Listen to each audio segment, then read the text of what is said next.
What's new in bankruptcy in 2026? The first thing I want to mention is the median income changes. The IRS goes through, reads tax returns for everybody in the state, and then publish a chart of what the median person has as their annual income.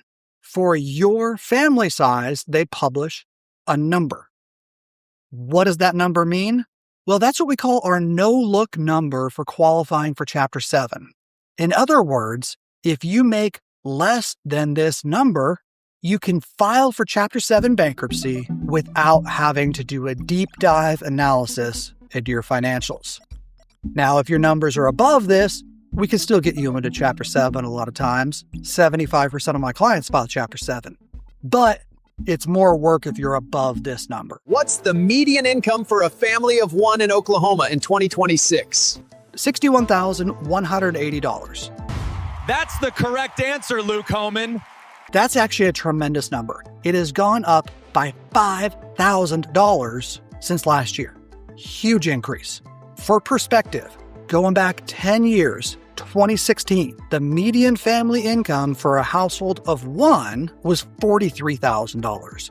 So over the last 10 years, the median income in Oklahoma has gone up by about $20,000. That means it's a lot easier to file a Chapter 7 bankruptcy now, and a lot more people get in than they did 10 years ago. Now, family of four, those numbers have gone all the way up. We are currently at $101,000. So if you're a working family of maybe a husband and a wife and two kids, and the two of you combined together earn less than $100,000, we can now get you into a Chapter 7 bankruptcy.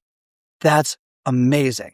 And again, for perspective, 10 years ago in 2016, that number was $67,000. So we're talking tremendous jumps in income eligibility for people here in Oklahoma, and really the same effect is happening across the country. So a minute ago, I talked about we can't get you into a Chapter 7 instantly because your income is above that threshold. Well, for those clients, we do something called the means test. It's 10 pages long.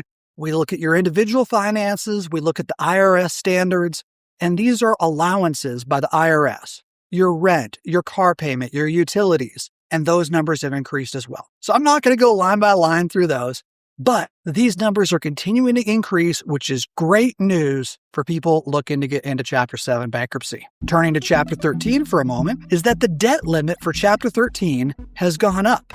The unsecured debt limit has gone up to $526,700. For secured debt, it's $1,580,125. I have never had a client who wanted to file Chapter 13 who actually had more debt than that. But one time I came close. What really brings these numbers closer is somebody who has a tremendous amount of student loan debt. If you went to graduate school, if you went and got a lot of education, well, sometimes those debt limits can actually matter when you're looking to file Chapter 13. So the good news across the board here is it's easier to get into Chapter 13. One chapter that's taken a step backwards is Chapter 11. 5 years ago, we used to be able to file a Chapter 11 sub 5 for someone with up to $7.5 million of small business debt. Nowadays, that number has gone way down. $3 million is the limit.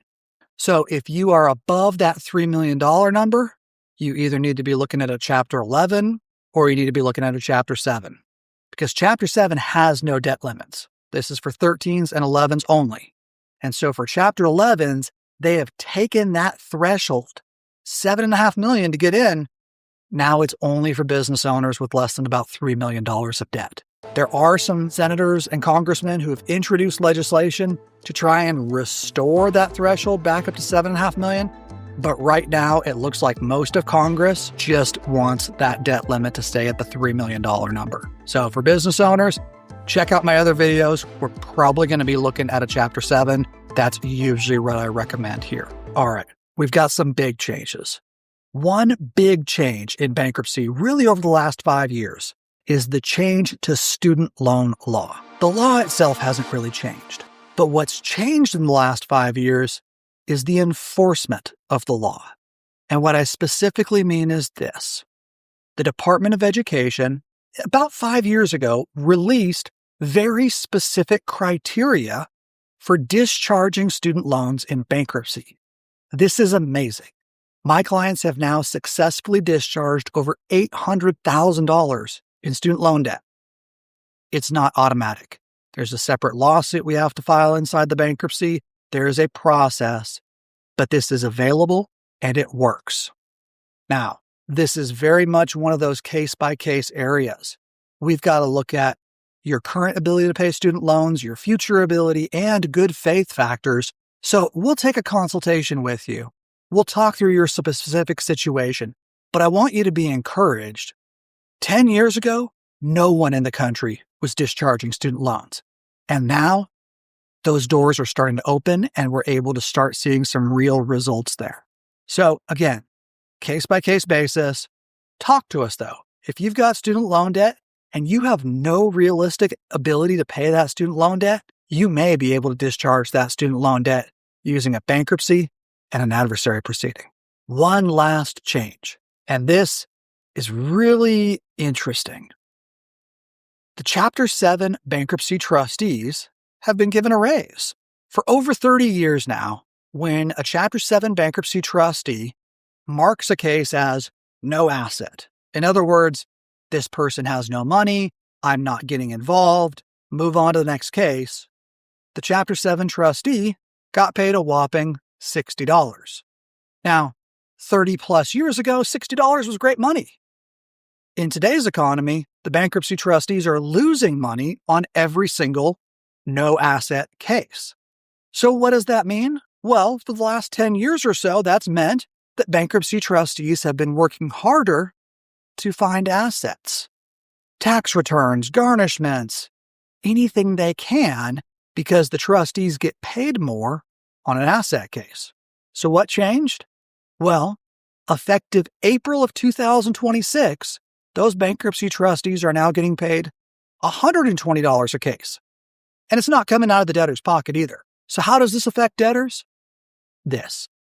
When the Chapter 7 trustees are better compensated for no asset cases, they are incentivized. They are more likely to not need to look so hard for assets.